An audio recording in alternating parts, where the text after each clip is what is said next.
My name is Joanne Puglisi, and I wanted to share a testimony with you tonight. Um, I have a dad that is not the easiest person in the world to live with.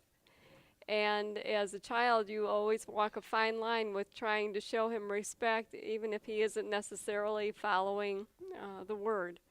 And a few years back, he finally made Jesus Christ the Lord of his life. But he really wasn't getting into the Bible or coming to church, but he kept watching myself and my mom and my sisters as they got saved one at a time. And he kept noticing differences in our lives and our attitudes and how doors would open for us and how no matter what kind of fix we got into, God always made a way of escape. And for a long time, my dad has had a disagreement with my oldest son. And this taught me two lessons. One was that I had to understand that even though I didn't always agree with my heavenly Father, that ultimately he had a divine purpose that would bring me joy and peace. Two, I had to be forgiving of myself and my earthly father, or I wasn't going to be blessed by my heavenly Father. So I finally got to a point where I was tired of preaching the Bible to my dad. And I said, you know what? God, I'm going to give Dad to you. I'm just going to ask you to bless him. And I'm going to ask you to bless my son.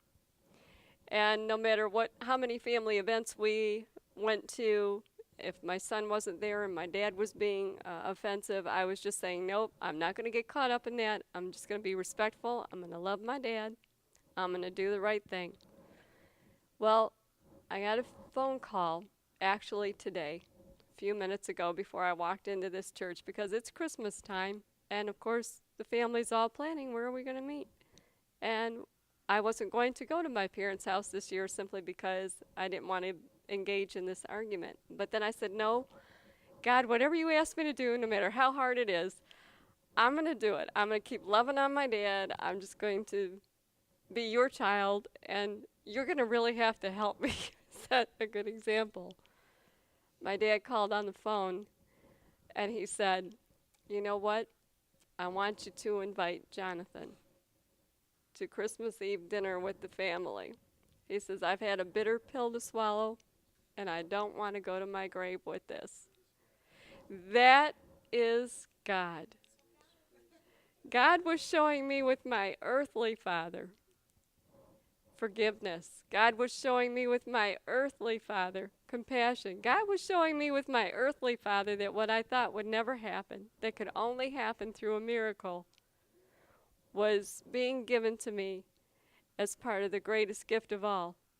Number one gift is accepting Jesus Christ into your life.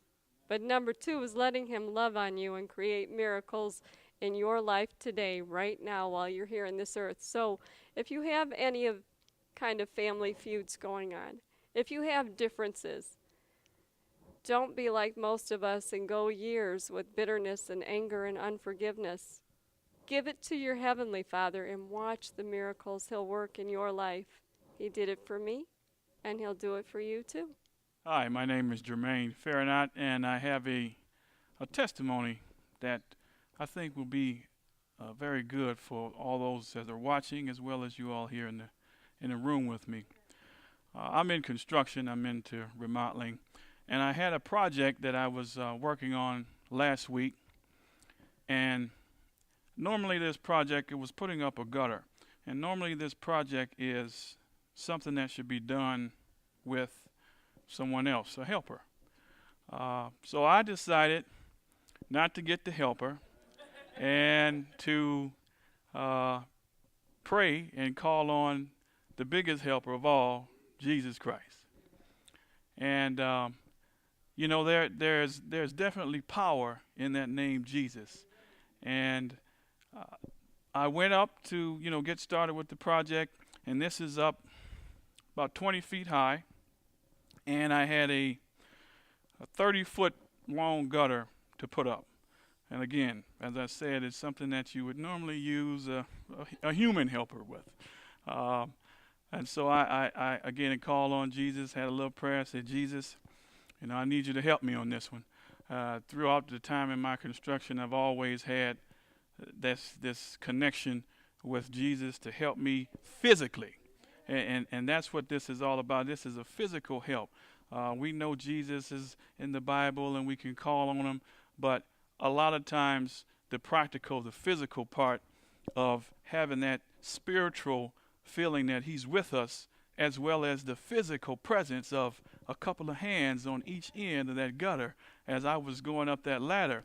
Now, there were some times that, I had a little shakiness, especially I got in the middle of the gutter. I started walking up, and I'm on a fiberglass ladder, so this baby started tipping. Because the gutter is so long, I had to try to do a balancing act, and I'm calling on Jesus. Help me, Jesus, help me. At one point I thought maybe I should just, get down and come back tomorrow with another helper. But I had already taken down the old gutter, and, I had started, and I said, well, he's got me this far. I'm going to just keep on going. So I got up there, walking up slowly, and this gutter is still bouncing around, and, Jesus, help me. Help me out. Put your hand on it on the other end, Jesus. Help me out. And I get up there, and hey, I got it up there by myself with the help of Jesus on that other hand, left and right, and I got everything secure, but I still had a lot more work to do. I had to take the ladder down and go on this side and go on that side. And every time I'm going up, I'm not a small guy, I'm a big guy, and I still have his presence with me. And so the point of this testimony is to let you know that when you call on Jesus, if you believe in your heart and you don't doubt in your mind and you believe that he's with you, he'll be with you to help you all the way in every circumstances. Physical, healing, just normal day-to-day things, emotional things, family. So those that don't know, this is the time for you to know that Jesus is real. He will be with you if you accept him into your heart and let him inside, and he'll help you. And so that's my testimony. Hello, planet Earth. I'm back. Pastor William Zott, also known as Billy Z, advocating the second coming of Christ at Grace Church tonight. So much is going on in people's lives. Especially I've been coming across people that say, I was born again. Man, you know what? This is a daily thing.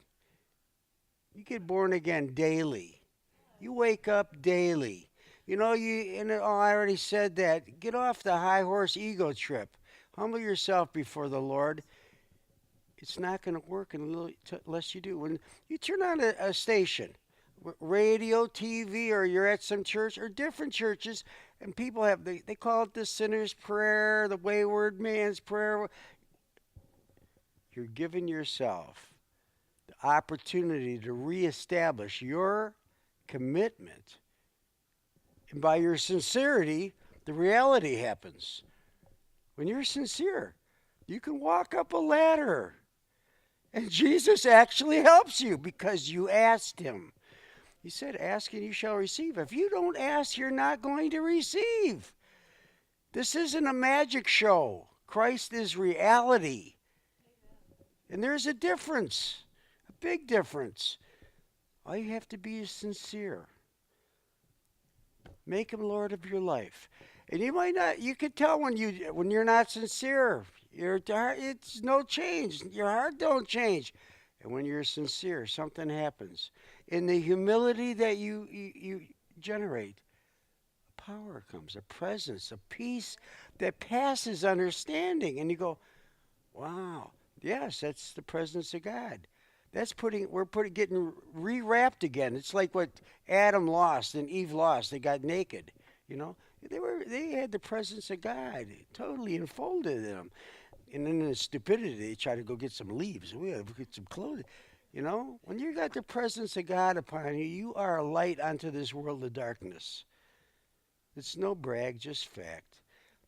It's like I'm advocating the second coming of Christ. People say, where's your church? I go, well, it's right here. Because it's like, who's the whole world? You are the church of Christ. You are the living church of Christ. And I've been praying, Lord, give me the unction to put something out there. And right now, Pastor Nick has given me the opportunity to do this. And after the editing and whatever, it gets onto YouTube and somebody sees it. And I can pass it on. And this is about across the planet, a ministry across the planet, international. And we love you. And remember, when someone says, hey, you want to do a sinner's prayer, as we just did, I'll put you on my prayer list. Oh, that's kind. How about stopping right now and praying? Someone needs some help. Pray right now. You can later, put it on a prayer list if you do that. But the absent-minded people. Oh, I forgot. But right now, you won't forget. Pray now. It's always now. God bless you.